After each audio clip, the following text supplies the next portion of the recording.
Buen día, profesor. Nosotros les vamos a presentar el seminario 3, permeabilidad celular. Los integrantes son Ramos Sarmiento Eben. Reyes Santos Alma Carolina. Padua Hernández Carla Teresa. Y Natividad Millán Rosa María. Bueno, en esta parte tenemos el índice. Lo que vamos a ver en esta presentación va a ser primero las características de la membrana celular, conceptos o definición de ósmosis, presión osmótica y tonicidad, concepto de solución fisiológica, clasificación en hipotónicas, hipertónicas e isotónicas, también la presión osmótica del líquido extracelular en el humano, osmolaridad y osmolaridad. Soluciones fisiológicas, que sería solución salina isotónica, solución Ringer lactato y suero glucosanado al 5%. También vamos a hablar sobre la solución salina hipotónica para el humano, su composición química y porcentaje. La solución salina hipertónica para el humano, igualmente la composición química y su porcentaje. La clasificación del agua destilada dentro de las soluciones fisiológicas como hipertónica, hipotónica o isotónica, la morfología en los eritrocitos y el efecto en las soluciones fisiológicas hipertónica, hipotónica e isotónica, incluyendo el agua destilada sobre los eritrocitos o glóbulos rojos. Y finalmente, la importancia que tiene un laboratorio clínico al no usar pipetas o cualquier otro material mojado con agua que vaya a estar en contacto con sangre.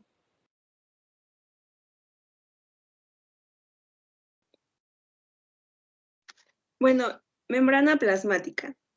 Todas las células, tanto las procariontes como las eucariontes, presentan una capa externa.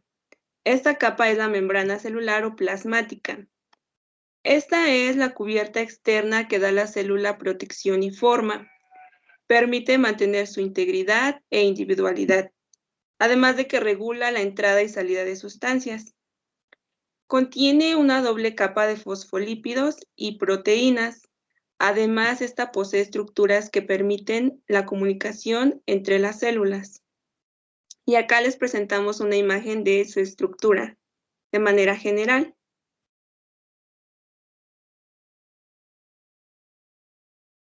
La composición química de la membrana celular es de lípidos, proteínas y carbohidratos.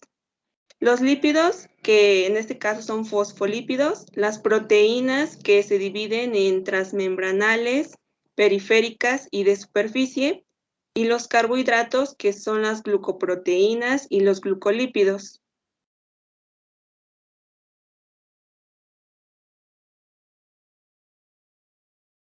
Bueno, ahora vamos a hablar de los fosfolípidos.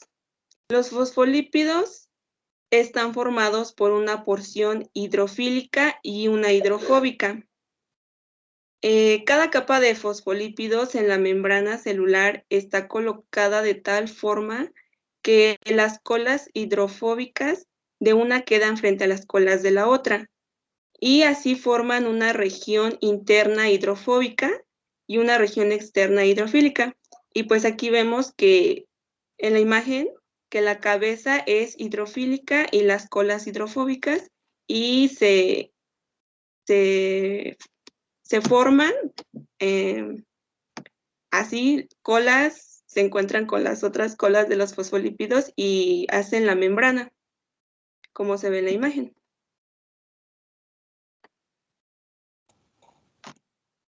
Las proteínas. Estas están asociadas a la bicapa de fosfolípidos que se encuentran.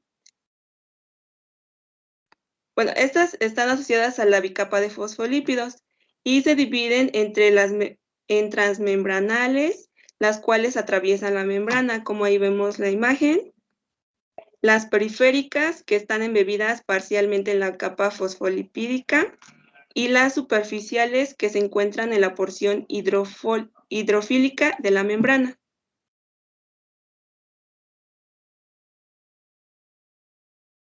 Los carbohidratos. Las moléculas de carbohidratos se asocian a proteínas y lípidos lineales para formar glucoproteínas y glucolípidos respectivamente. La glucoproteína está formada más específicamente por un oligosacárido más una proteína, y el glucolípido es está formada igual por un oligosacárido más un lípido. Las glucoproteínas, ¿sí le puedes revisar? Gracias. Las glucoproteínas o glicoproteínas destacan por su función estructural y reconocimiento celular cuando están presentes en la superficie de las membranas plasmáticas, que es el glucocálix. Y los glucolípidos forman parte de la bicapa lipídica de la membrana celular. Su parte glucídica de la molécula está orientada hacia el exterior de la membrana plasmática y es un componente fundamental del glicocálix, donde actúan en el reconocimiento celular y como receptores antigénicos.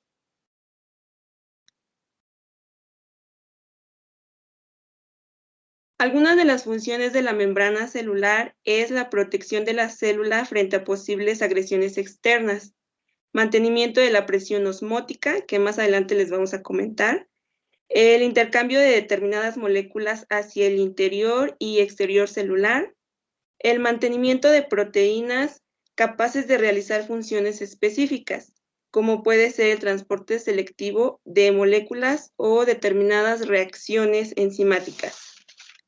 También la transducción de señales mediante fijación selectiva a determinadas entidades químicas a través de receptores, el reconocimiento celular y posible fusión con otras células, y la motilidad de determinadas células u orgánulos.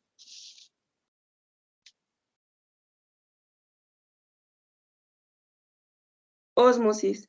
Bueno, la ósmosis es un tipo de transporte pasivo mediante el cual un disolvente, en el caso de los sistemas biológicos, pasa selectivamente a través de una membrana semipermeable. En la ósmosis, las moléculas de agua se mueven de una región de mayor concentración a una de menor concentración, sin necesidad de aportar energía. La ósmosis es el mecanismo donde el agua pasa a través de una membrana semipermeable desde una solución hipotónica a otra hipertónica.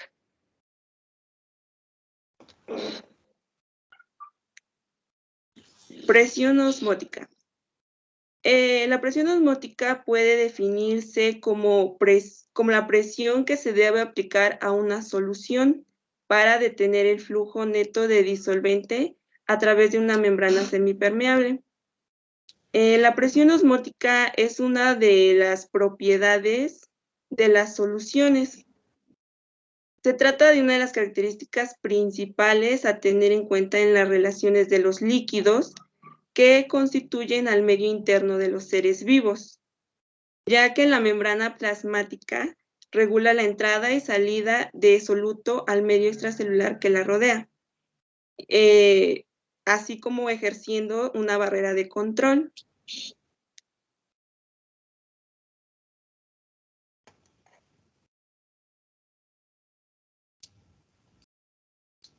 Tonicidad.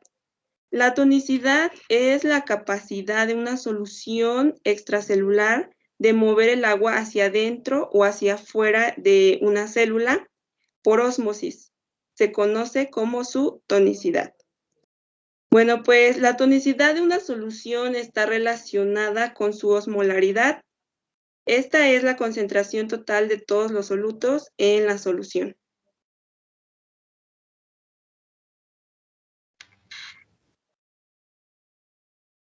La solución fisiológica. La solución salina o suero fisiológico tiene como principio el cloruro de sodio o sal. Su uso está enfocado en combatir los estados de deshidratación por pérdidas salinas, además de ser el vehículo para administrar y rebajar medicamentos y electrolitos.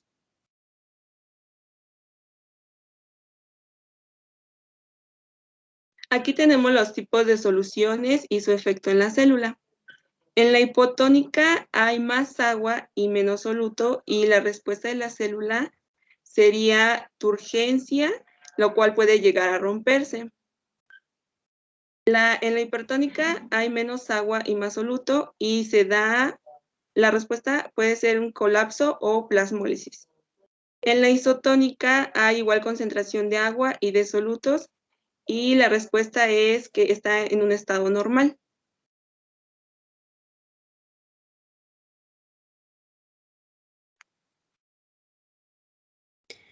El líquido extracelular. En el líquido extracelular se encuentran los iones y nutrientes que necesitan las células para mantener la vida celular, motivo por el cual este líquido extracelular es comúnmente conocido como medio interno. Y aquí podemos ver que los dos iones que se encuentran más es el sodio y el cloro, en el que el sodio es el catión primario del líquido extracelular y funciona como el determinante osmótico en la regulación del volumen del fluido extracelular y por lo tanto del plasma.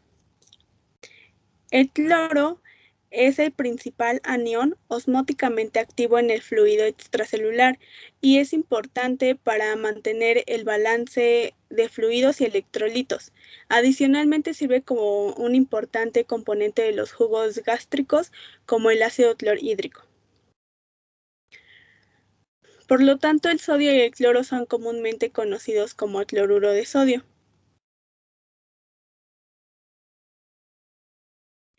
La hiponatremia puede deberse a la pérdida de cloruro de sodio del líquido extracelular o a la adición de un exceso de agua al líquido extracelular. Por lo que tenemos que la pérdida primaria de cloruro de sodio produce una deshidratación hiposomática y se asocia a una reducción en el volumen del líquido extracelular, situación que puede ser ocasionada por diversas patologías o por el consumo excesivo de diuréticos. También se puede asociarse la hiponatremia a un exceso de retención de agua, lo cual diluye el sodio del líquido extracelular, un proceso que se denomina de sobrehidratación, que es hiposmótica. Como por ejemplo tenemos la secreción excesiva de la hormona antidiurética, que hace que los túbulos renales reabsorban más agua y puedan dar lugar a hiponatremia o sobrehidratación. Por último, tenemos que cuando existe una alteración primaria por la pérdida de agua o líquido extracelular, se produce una deshidratación hiperosmótica, relacionada principalmente con un déficit de la hormona antidiurética, que es una causa más frecuente de la hiponatremia asociada a una disminución del volumen del líquido extracelular. Es la deshidratación producida por una ingesta de agua inferior a la que pierde el cuerpo, como ocurre en la sudoración que se produce al hacer un ejercicio físico intenso.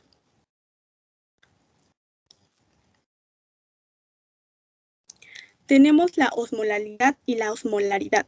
La osmolalidad es la concentración de solutos en 1 kilogramo de agua y la osmolaridad la concentración de solutos en 1 litro de solución. Ambos términos son para los solutos que reciben en una concentración totales y esto se hace, esto es por los términos de osmolitos u osmoles. Por lo tanto, tenemos que la osmolalidad, su unidad en medicina son los miliosmoles por kilogramo de agua. Y aquí tenemos que la osmolaridad son los miliosmoles por litro de solución. ¿Qué es el osmol? Dado que la presión osmótica ejercida por un soluto es proporcional a la concentración de este, sea un número de moléculas o iones. La expresión de la concentración del soluto en términos de masa carece de valor para valorar la presión osmótica. Para expresar la concentración en términos de número de partículas, se usa la unidad denominada osmol en lugar de gramos. como por ejemplo tenemos que 1 osmol es 1 gramo de peso molecular de soluto no disociado. Así que tenemos que 180 gramos de glucosa, que son 1 gramo de peso molecular de glucosa, son iguales a 1 osmol de glucosa, ya que no se disocia.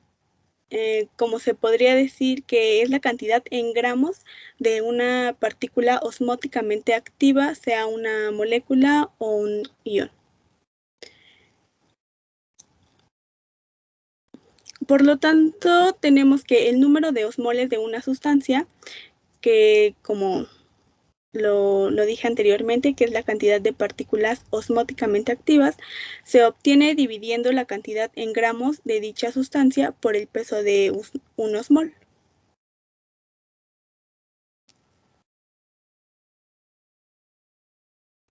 Las soluciones fisiológicas. Tenemos el ejemplo del suero fisiológico, que es también conocido como cloruro de sodio al 0.9%, que es una solución salina esterilizada, utilizada para hacer perfusiones en la vena en caso de disminución de líquidos o sal en el organismo.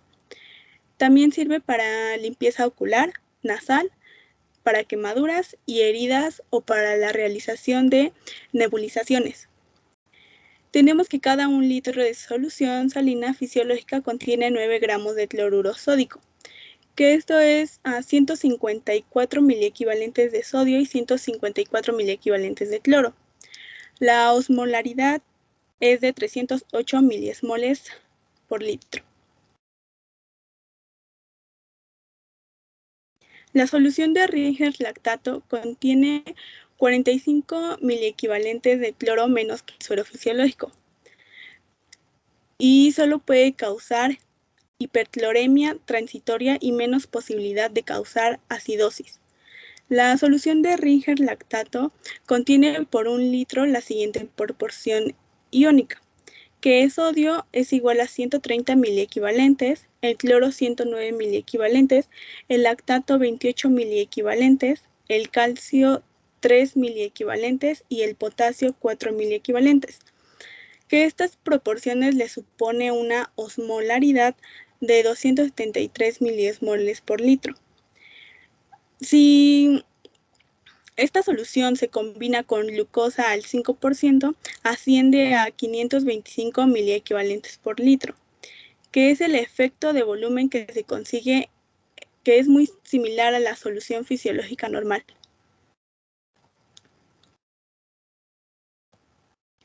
Y por último tenemos el suero glucosado al 5%, que es un aporte calórico nada despreciable, ya que cada litro de solución glucosada al 5% aporta 50 gramos de glucosa, que equivalen a 200 kilocalorías.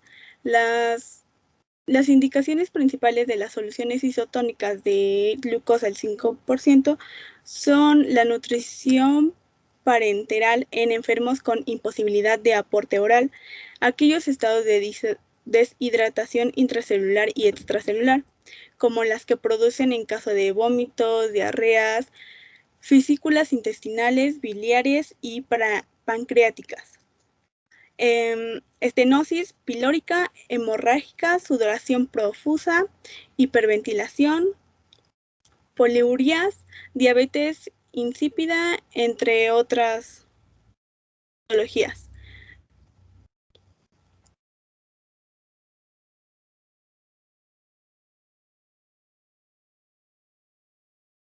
Continuamos con la solución salina hipotónica para el humano, principalmente en los eritrocitos. Sabemos que es el medio que tiene menor concentración isoluta.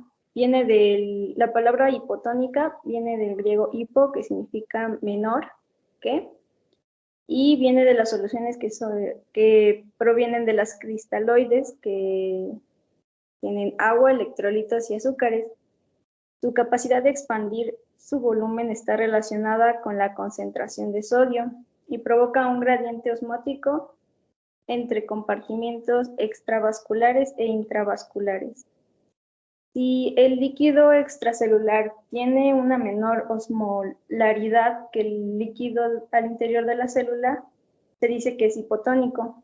Con respecto a la célula y el flujo neto de agua será hacia adentro de esta. Es decir, que el agua va hacia adentro de la célula. ¿Puedes pasarle, por favor?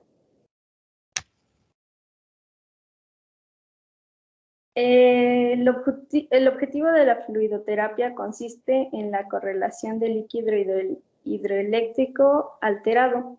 Como podemos ver en la imagen, tenemos que la célula hipotónica al entrar agua, aumenta su tamaño y crece. En las soluciones hipotónicas son útiles en situaciones de pérdida de agua, ya que esto aporta el agua de agua libre exenta de glucosa y produce el desplazamiento del líquido hacia el compartimento intracelular.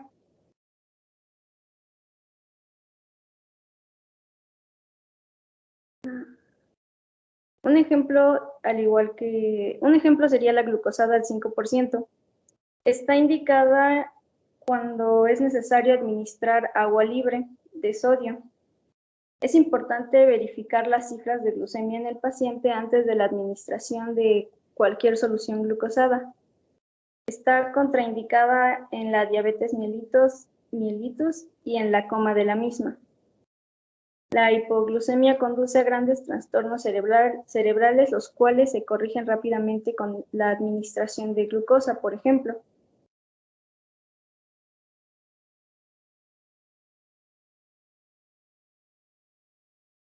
Y la dextrosa al 5 y al 10% de uso parenteral en función continua está indicada en la restitución o mantenimiento del volumen circulante en pacientes con pérdidas patológicas que requieren aporte calórico. Esto se refiere a pérdidas, por ejemplo, en una hemorragia quirúrgica o traumática, la deshidratación, vómito o insuficiente ingestión de líquidos. Se usa para tratar azúcar bajo en sangre, o sea, hipoglucemia, un shock insulínico o deshidratación.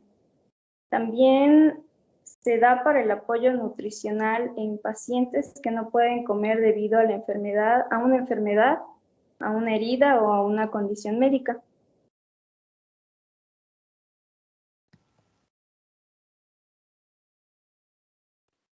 Bueno, ahora hablaré sobre la solución salina hipertónica para el humano.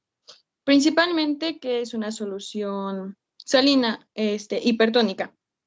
Una solución hipertónica es aquella que tiene una mayor concentración de solutos que de solventes. Como se ve en la imagen de abajo, hay una mayor concentración de puntitos blancos, que serían nuestros solutos, y una menor de solventes. Como ya lo mencionó mi compañera anteriormente, bueno, este cristaloide está compuesto de agua, electrolitos, azúcares en diferentes proporciones y osmolaridades. Bueno, el movimiento del agua de espacio intracelular va hacia el compartimento vascular. Y cuando nosotros tomamos este tipo de solución, lo que pasa es que se expande el volumen intravascular, que sería que es desde el interior del vaso sanguíneo, se expande al extraer el líquido del compartimento extravascular, es decir, el que está fuera del vaso sanguíneo. Además de que causa un efecto inotrópico, que es cuando aumentan los latidos del corazón, y también lo causa un efecto vasodilatador pulmonar adicional, que sería cuando los vasos sanguíneos se abren se abren para que pueda pasar una mayor cantidad de sangre.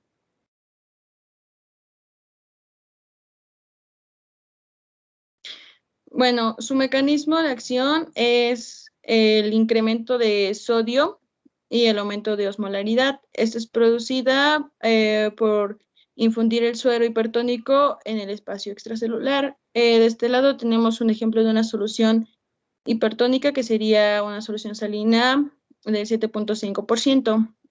Cuando esta no se modera o hay un exceso, puede causar hipernatremia, de entre 155 a 160 milimoles sobre litro. La hipernatremia es un nivel alto de sodio en la sangre.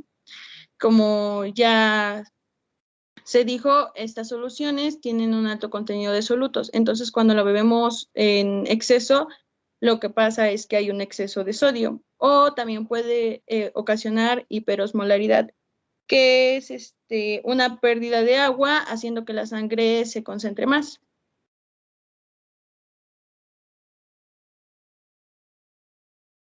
La composición química de esta solución, bueno, esta tiene agua más una concentración del 3 al 7% de sal o cloruro de sodio, o también de 513 a 855 milimoles sobre litro. Algunas, como ya lo mencioné antes, otras alteraciones por falta de control de esta solución sería la hipernatremia, la acidosis metabólica, que es una acidez en el cuerpo, la hipocalemia, que es cuando el nivel de potasio disminuye y aumenta el nivel de sodio. También se da la deshidratación cerebral con sangrado intracraneano, la mielinosis pontina, que esto sería cuando se da una desmielinización osmótica, que esto sería la destrucción de la vaina de mielina en nuestras células nerviosas. Y por último, también puede suceder un edema pulmonar en pacientes con cardiopatías.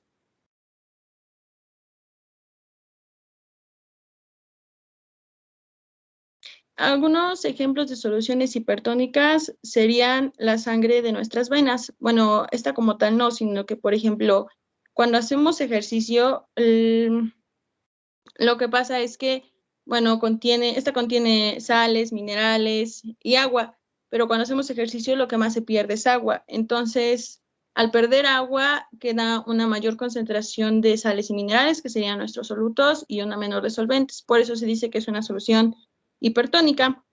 Ahora también otra sería el agua de mar. El agua de mar, como sabemos, está compuesto de diversas sales y este tiene una concentración de alrededor del 3.5% de sales. Otra sería la solución salina, que ya les mencioné hace un ratito, de 7.5%. Otro ejemplo sería el manitol, que es una solución para tratar golpes de la cabeza y contiene manitol al 25%. También sería el vinagre.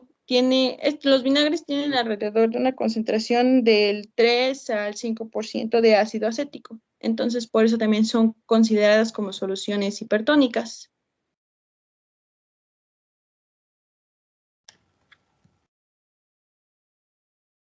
Ok, ahora, la clasificación del agua destilada dentro de las soluciones fisiológicas. Primero, ¿qué es el agua destilada? Bueno, el agua destilada es agua potable que ha sido o ha pasado por un proceso de destilación para purificarla al máximo posible. Es un agua que ha pasado por un proceso para maximizar su limpieza.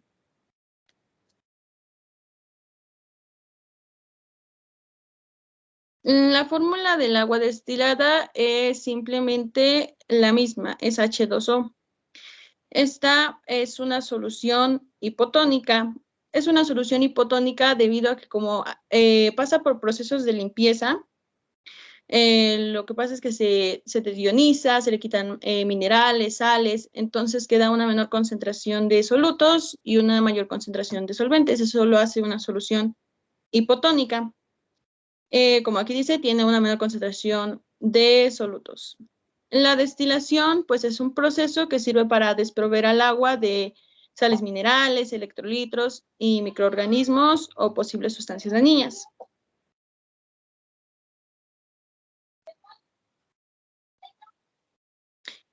Tipos de agua destilada. Bueno, existe el agua destilada del grado 1. Esta pasa por un proceso de destilación y también pasa por un pulido de lecho mixto y un filtro de membrana de 2 micrómetros. Bueno, el pulido de lecho mixto es como la imagen que está ahí, y esta tiene tiene de un lado un catión y del otro lado un anión. Lo que pasa es que esta máquina convierte los minerales en iones y entonces al convertirlos en iones hace que estos se separen. Y esta tiene que tener una conductividad máxima o tiene que llegar a la conductividad de 20, me parece que son nanosiames sobre centímetro a 298 Kelvin.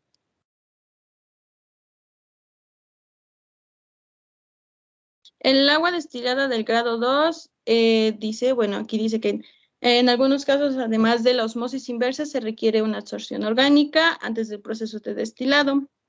La osmosis inversa es como se ve aquí, se utiliza una membrana y a través de esta pasa el agua y como se ve, se le aplica una presión, entonces tenemos una mayor concentración de contaminantes, que serían nuestros solutos, y al pasar por la membrana, hacen que del otro lado llegue con una menor concentración de contaminantes.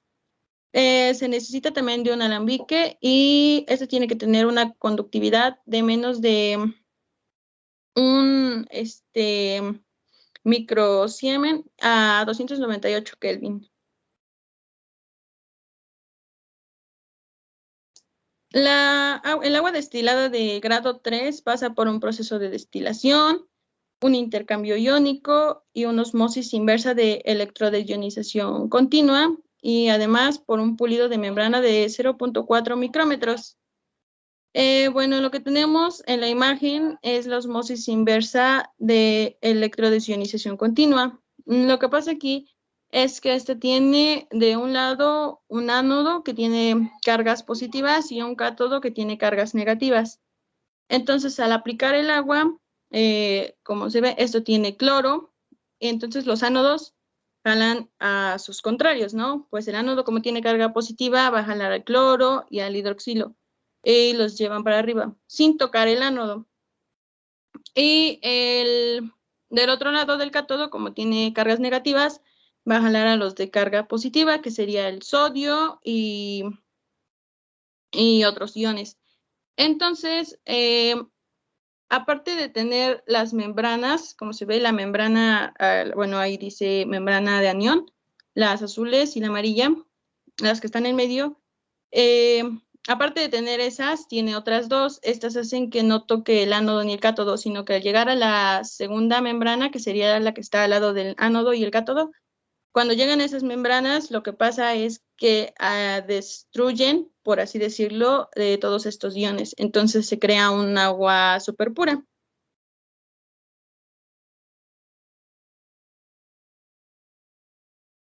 Y el agua destilada del grado 4, que pasa por un proceso igual de destilación, intercambio iónico, osmosis inversa de electrodesionización continua y la electrodiálisis. La electrodiálisis es lo mismo, igual es una máquina con un ánodo y un cátodo que hace separar los diversos iones de esta.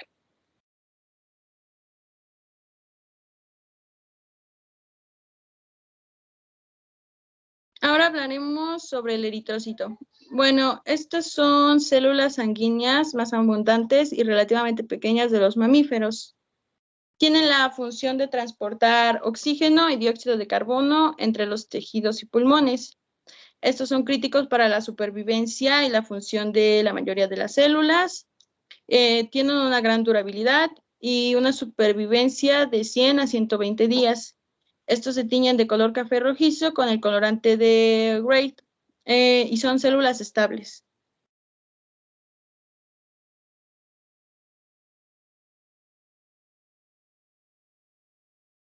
La morfología de los eritrocitos. Bueno, estas son células anucleadas sin organelos y no tienen, es decir, no tienen mitocondrias ni ribosomas. Como se ve aquí, tienen un grosor mínimo de 0.81 a 0.35 milímetros, que sería la parte del medio. Luego, el grosor máximo, que serían los extremos, tiene de 2.58 a 0.7 micrómetros. Tienen una superficie de 135 a más o menos 16 micrómetros cuadrados y un diámetro de 7.82 a 0.62 milímetros de diámetro. Su volumen va aproximadamente de los 94 a los 14 femtolitros. Y bueno, estos tienen una forma de una esfera desinflada que sería como un disco bicóncavo.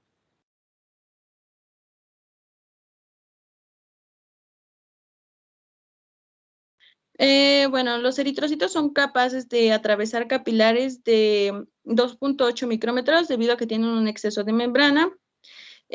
Cuando el eritrocito se hincha, forma una esfera de 150 femtolitros y bueno, estos eritrocitos dentro tienen hemoglobina. Estos se ven más o menos en el área central y contienen de 450 miligramos sobre mililitro.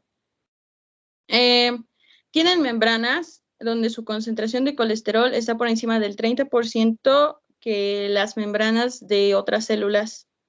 Y además de que son menos fluidas, más rígidas y más hidrófobas. Como yo dije, pues tienen una mayor concentración de colesterol, entonces es por eso. Son más resistentes y esto hace que eviten la pérdida de contenido.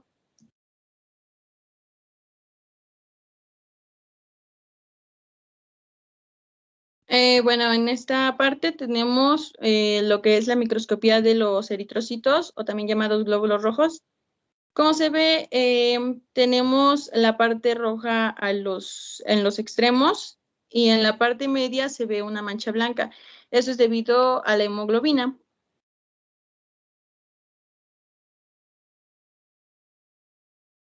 Y aquí igualmente se ve otra imagen, bueno, sería como que más, no sería tan de microscopía, pero igual se puede ver el eritrocito y en la parte media se puede ver cómo se representa la hemoglobina de color blanco.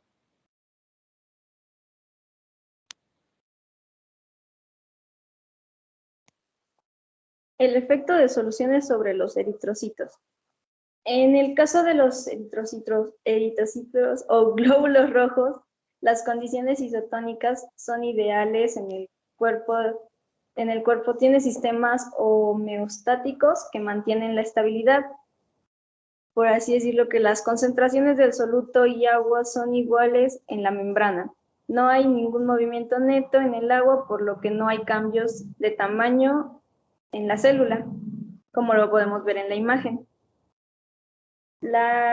Para garantizar que estas condiciones se mantengan constantes, si se coloca una solución hipotónica al glóbulo rojo, este se inflará. Entrará el agua a la célula y esta se va a hinchar. Mientras que en la solución hipertónica se secará, el agua saldrá de la célula al exterior y la célula se va a encoger.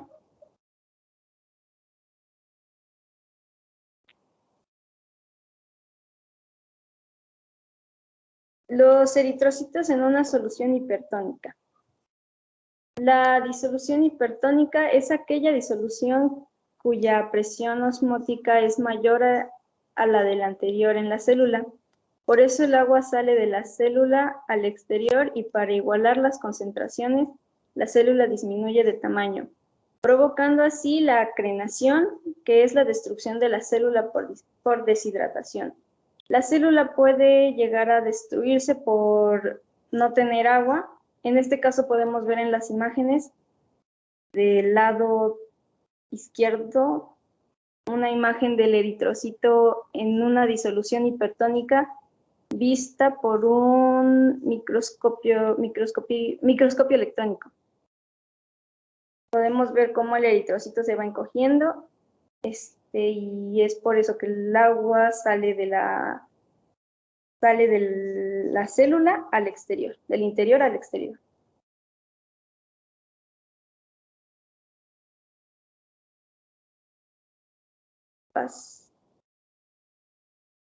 Eritrocito en una solución isotónica.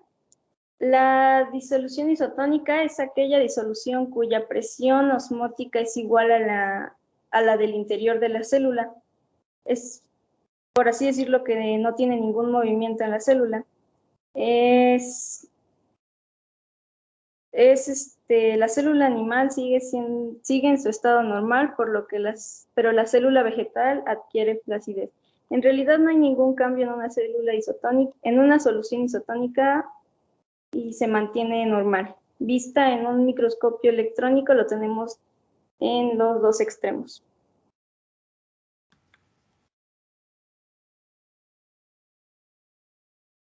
Y finalmente, los eritrocitos en una solución hipotónica. La disolución hipotónica es aquella disolución cuya presión osmótica es menor a la del interior de la célula. Para igualar las concentraciones del agua, entraría hacia el interior de la célula, provocando el aumento del tamaño. Esto genera una reacción llamada hemólisis, que es la liberación del contenido intracelular en el plasma, alterando la composición. Como podemos ver en las imágenes, la célula se ve hinchada, ya que aumenta su tamaño al entrar el agua en la célula. Del exterior al interior es el caso inverso a la solución hipotónica. No, hipertónica, discúlpeme. Pasamos, por favor. Aquí podemos ver los procesos que tienen las soluciones hipertónica, isotónica, isotónica e hipertónica, disculpe. En la solución hipotónica sabemos que tenemos la turgencia determinada así por un estado de rigidez en la célula. Es el fenómeno por el cual las células absorben el agua y se hinchan. En esta solución puede llegar a explotar la célula. En la solución isotónica, el equilibrio. En esto consisten condiciones normales. Existe un equilibrio osmótico entre el contenido de los eritrocitos y el plasma. Y en la tercera, que es la solución hipertónica, produce la plasmólisis, la cual la célula se deshidrata y pierde el agua que la libera, en este caso que se hace más pequeña. Pasamos de diapositiva, por favor. Ahora, la importancia de mantener el material seco antes de interactuar con sangre. La sangre sabemos que es un tejido que recorre el organismo a través de los vasos sanguíneos, transportando la célula y todos los elementos necesarios para realizar sus funciones vitales. La sangre se compone de agua, proteínas, nutrientes y células vivas. Las células de la sangre serían los eritrocitos o glóbulos rojos, los glóbulos blancos y las plaquetas.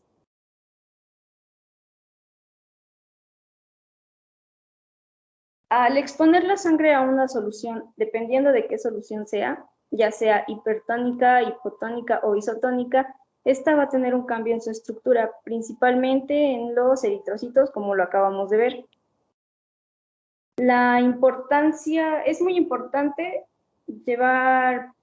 tener la limpieza previa antes de exponerlo a la sangre, porque la sangre la sangre al entrar en contacto con el agua se empieza a desvanecer o eliminar con ella el ADN que contiene. Según el Manual de Bioseguridad del Laboratorio de la OMS, es muy importante mantener una limpieza en el material, ya que nos da la desinfección y esterilización de estos mismos.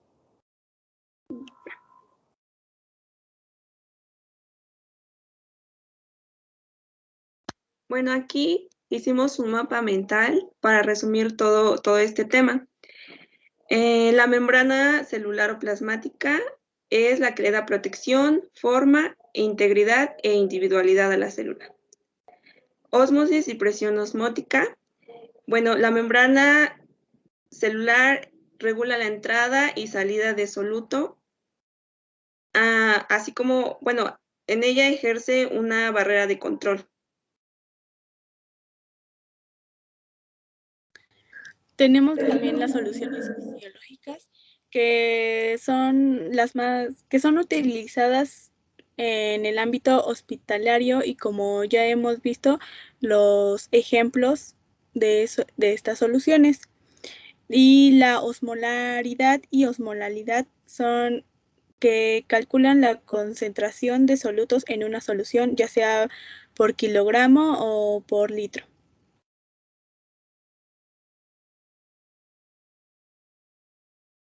Bueno, también tenemos lo que son las soluciones hipertónicas, que serían aquellas que contienen una mayor cantidad de soluto que solvente, así como ya vimos la clasificación del agua destilada dentro de estas soluciones, que es clasificada como una solución hipotónica, y los eritrocitos, que también son células muy importantes y estables que la contienen todos los seres humanos, entre otros mamíferos.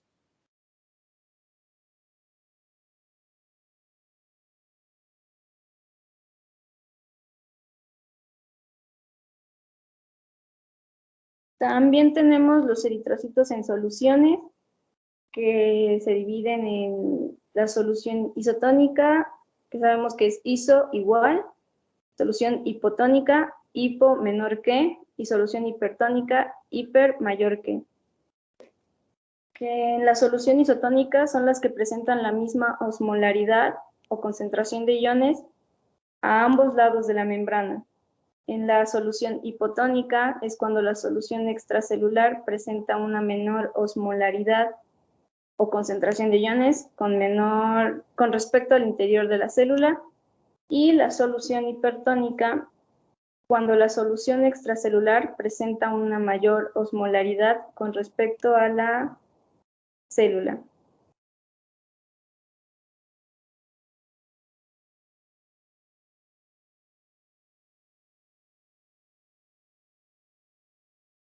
Bueno, después le vamos a presentar un video sobre ósmosis.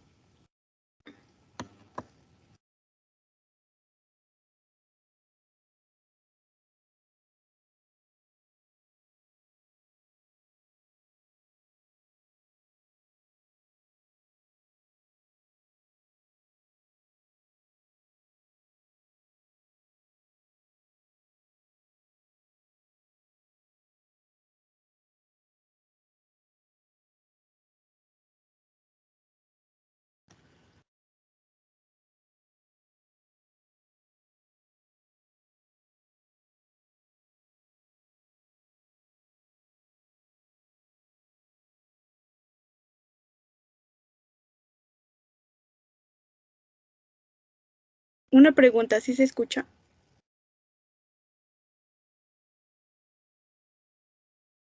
No. No, no se escucha. Espérenme un momento.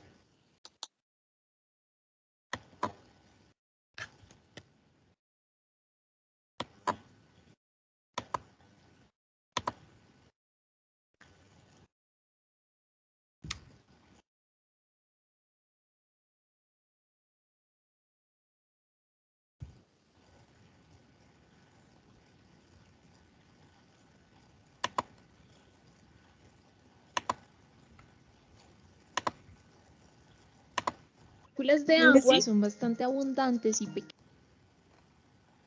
Sí, ya se escucha. Las moléculas de agua son bastante abundantes y pequeñas y pueden atravesar las membranas mediante un proceso de difusión denominado ósmosis. Este proceso, completamente pasivo, no utiliza energía metabólica y puede ser mejor comprendido en términos de concentraciones de solutos. Recuerda que el soluto es la sustancia que se disuelve en un disolvente, que por lo general es un sólido, pero que también puede ser un líquido o un gas que se disuelve en una sustancia líquida. La ósmosis depende del número de partículas de solutos presentes, no de su clase. Se sabe entonces que las diferencias de concentración de solutos entre una célula y su medio circundante determinan si el agua se desplazará del medio extracelular al interior de la célula o viceversa.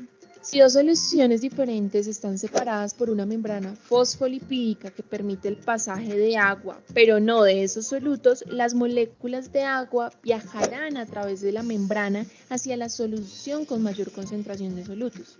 La ósmosis celular es entonces el paso de un disolvente, que por lo general es agua, a través de la membrana semipermeable que no permite el paso de solutos sin gasto de energía, y desde una región donde la concentración de solutos es menor a una región donde la concentración de solutos es mayor.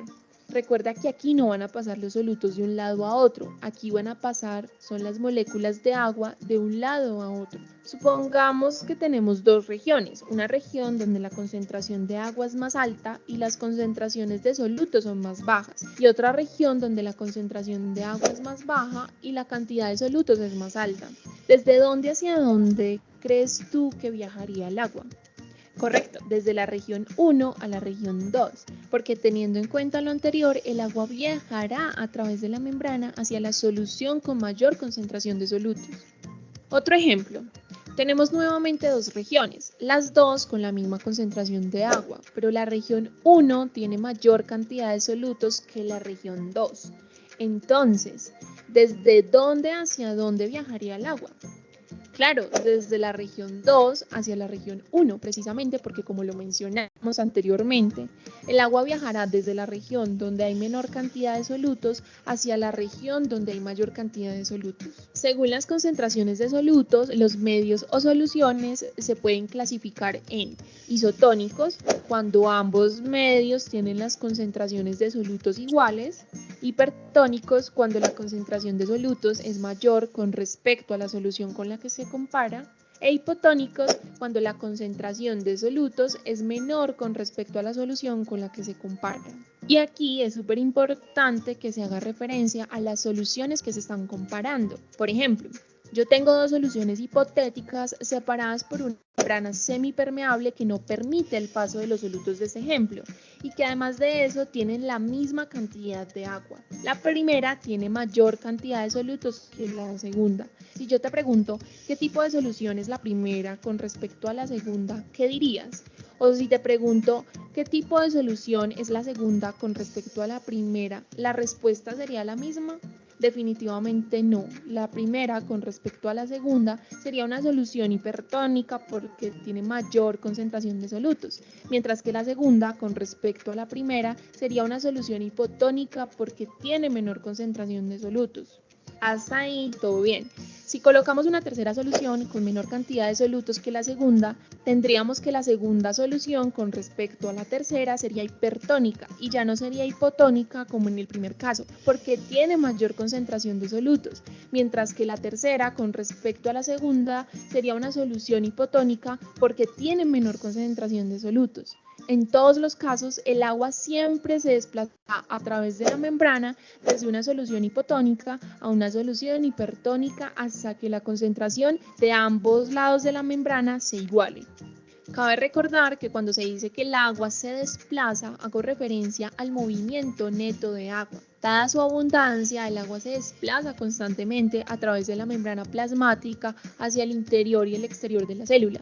Lo que interesa en la ósmosis es saber si el desplazamiento del agua es mayor en una dirección a otra y por eso es que hacemos referencia a flujo neto. Veámoslo en algunos ejemplos y antes de comenzar, recuerda que la membrana que separa el medio intracelular del medio extracelular es una membrana semipermeable que no permite el paso de solutos de estos ejemplos hipotéticos. Si tenemos una célula, que para este caso vamos a usar un glóbulo rojo que está sumergido en una solución X, en donde la concentración de solutos que hay en esa solución es igual a la concentración de solutos que hay dentro del glóbulo rojo, en este caso no va a haber flujo neto de agua. Recuerda que la palabra neto hace referencia a la cantidad resultante. En este caso decimos que no hay flujo neto de agua porque la cantidad de moléculas de agua que salen son casi las mismas que entran. Tienen las mismas posibilidades de entrada que de salida. Entonces, si restamos la cantidad de moléculas que entran con la cantidad de moléculas que salen, pues obtendríamos un flujo neto cercano a cero. Como el interior y el exterior de la célula tienen las mismas concentraciones, aquí estaríamos hablando de una solución isotónica. Por otro lado, si tenemos un glóbulo rojo sumergido en una solución Y, en donde la concentración de solutos es mayor en esa solución que en el interior de la célula, va a haber un flujo de salida neto de agua desde la célula hacia el medio exterior. Es decir, que el desplazamiento de agua es mayor en la dirección de salida desde la célula. En este caso, las moléculas de agua tienen más posibilidades de salir de la célula que entrar a ella porque no hay solutos suficientes que puedan evitar que ellas interactúen con la membrana, mientras que las que están afuera pueden verse obstaculizadas y podrían ser retenidas de distintas maneras por los solutos. Como el exterior de la célula tiene mayor concentración de solutos comparado con el interior de la misma, aquí estaríamos hablando de una solución hipertónica. Y como el agua se escapa desde el interior hacia el exterior, la célula podría arrugarse o deshidratarse. En un tercer caso, si tenemos un glóbulo rojo sumergido en una solución Z, en donde la concentración de solutos es menor en esta solución que en el interior de la célula, va a haber un flujo de entrada neto de agua desde el exterior hacia el interior de la célula, es decir, que el desplazamiento del agua es mayor en la dirección de entrada. En este caso, las moléculas de agua tienen mayor posibilidad de entrar a la célula que salir de ella, porque no hay solutos suficientes que puedan evitar que ellas interactúen con la membrana, mientras que las que están adentro pueden verse obstaculizadas y podrían ser retenidas de distintas maneras por los solutos. Como el interior de la célula tiene mayor concentración de solutos comparado con el exterior de la misma, aquí estaríamos hablando de una solución hipotónica, y como el agua entra a la célula, ésta se hincha y podría estallarse. Por último, a diferencia de las células animales, las células de las plantas, las arqueas, las bacterias, los hongos y algunos protistos tienen paredes celulares que limitan su volumen y les impiden estallar. Las células con paredes fuertes captan una cantidad limitada de agua y al hacerlo crean una presión interna contra la pared celular que evita el ingreso adicional de agua. Esta presión intracelular se denomina presión de turgencia. Esta mantiene erguidas a las plantas y es la fuerza que impulsa el agrandamiento de las células vegetales. Es un componente normal y esencial del crecimiento de las plantas. Si las células pierden suficiente agua, la presión de turgencia desciende y la célula se contrae y se separa de la pared. Si tienes alguna duda, cuéntamelo abajo en los...